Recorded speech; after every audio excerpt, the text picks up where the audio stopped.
जोहार, नमस्कार। मैं हूं परवेज कुरैशी और आप देख रहे हैं अराउंड झारखंड। आज सबसे बड़ी बात यह है कि झारखंड अब लगभग लगभग से जो नक्सलवाद से जो कराह रहा था, उस कराहपन से अब जो है उसे मुक्ति मिल रही है। झारखंड अब नक्सलवाद, उग्रवाद, माओवाद, भाकपावाद जैसे संगठन जो नासूर बन गए थे, राज्य के विकास में जो बाधा बन गई थी, विकास होने नहीं दे रहा था, इन तमाम विपत्तियों से गुजरते हुए सरकार ने अंतिम निर्णय लिया कि नक्सलवाद खत्म होना चाहिए। केंद्र सरकार भी ये ऐलान कर दिया था कि 31 मार्च 2026 को पूरे देश भर से नक्सलवाद जो है खत्म हो जाएगा। तो झारखंड इसी कड़ी के तहत जो है आगे बढ़ रहा है। 28 जुलाई 2026 को जहां 16 नक्सलियों ने, जिसमें महिलाएं भी थी, पुरुष भी थे, लोगों ने आत्मसमर्पण किया था पुलिस के सामने।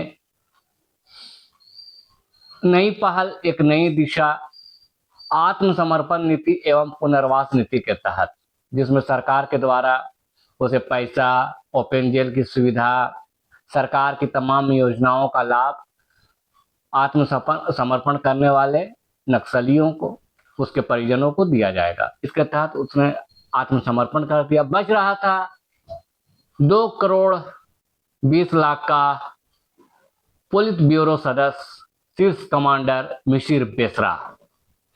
आखिर मिसिर बेसरा भी धनबाद गिरिडीह का जो क्षेत्र है, वहां से उसे 28 जुलाई की देर रात जो है उसे गिरफ्तार कर लिया गया है। और इस पर 1 करोड़ का इनाम झारखंड सरकार ने रखा था और 1 करोड़ 20 लाख का इनाम उड़ीसा सरकार ने रखा था।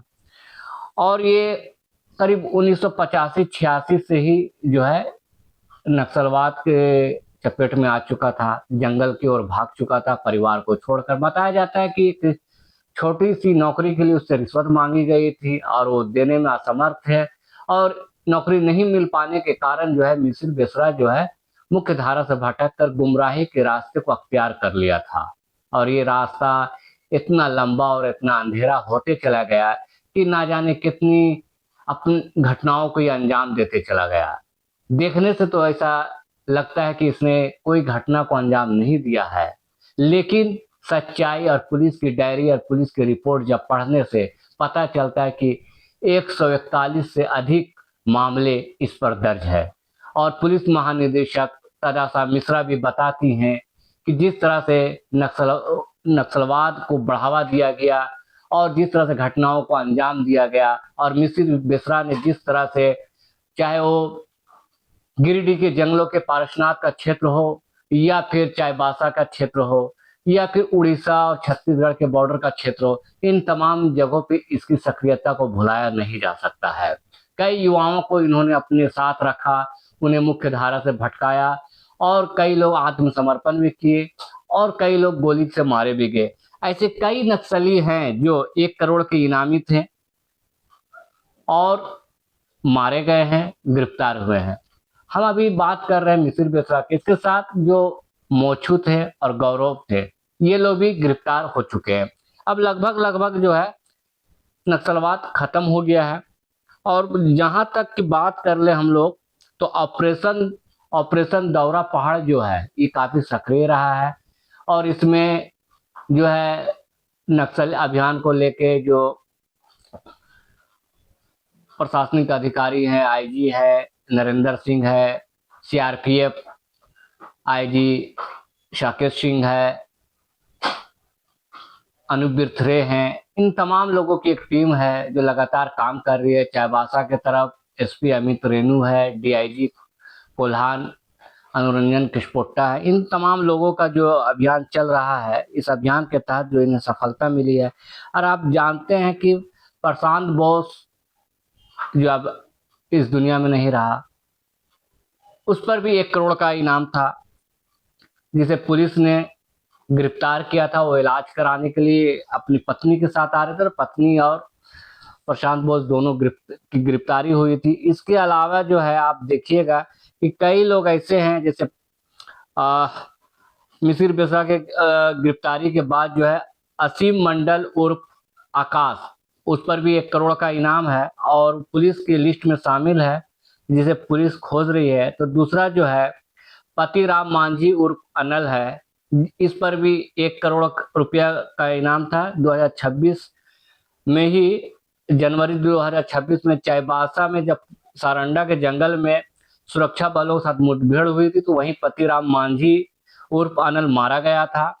इसके अलावा सहदेव सोरेन था, जिस पर 1 करोड़ रुपया का इनामी है, और 2025 सितंबर के महीने में हजारीबाग के जंगल में जो मुठभेड़ हुई थी पुलिस के साथ, उसमें मारा गया था।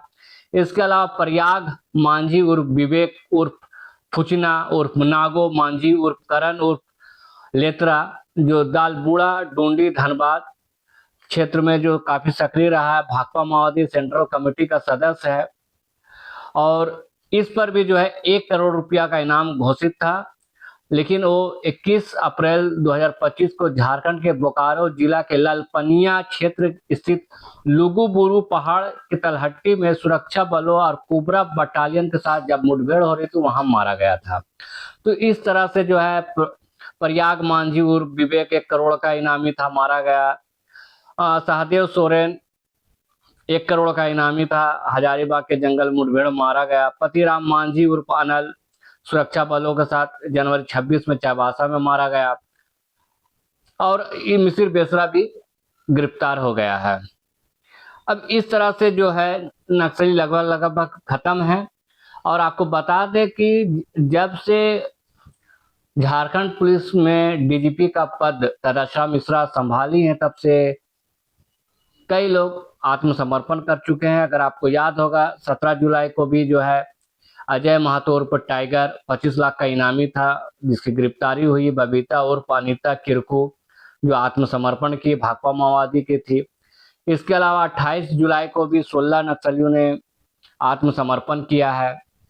और आपको याद होगा कि कुंदन पहान, जो 15 लाख का इनामी था, वो भी आत्मसमर्पण कर चुका है।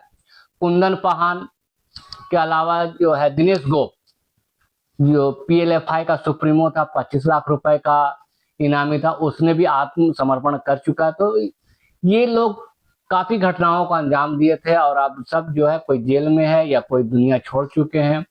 और अगर कहीं कुछ छोटे मोटे नक्सली बचे हुए हैं, छिप के रह रहे हैं, तो सरकार का, मुख्यमंत्री हेमंत सोरेन का, डीजीपी तदाशा मिश्रा का, सीआरपीएफ जवानों का, तमाम लोगों का, प्रशासनिक अधिकारी की यही अपील है कि नई पहल, एक नई दिशा, आत्मसमर्पण नीति एवं पुनर्वास नीति के तहत जो है आत्मसमर्पण कीजिए और सरकार की योजनाओं का लाभ उठाइए, और अपने परिवार और अपने गांव में ही सुरक्षित रहने का एहसास कीजिए, महसूस कीजिए। किसी का जान लेने से कुछ मिलेगा नहीं। पहले भी कई लोगों ने जान लिया, लेकिन उसे कुछ नहीं मिला।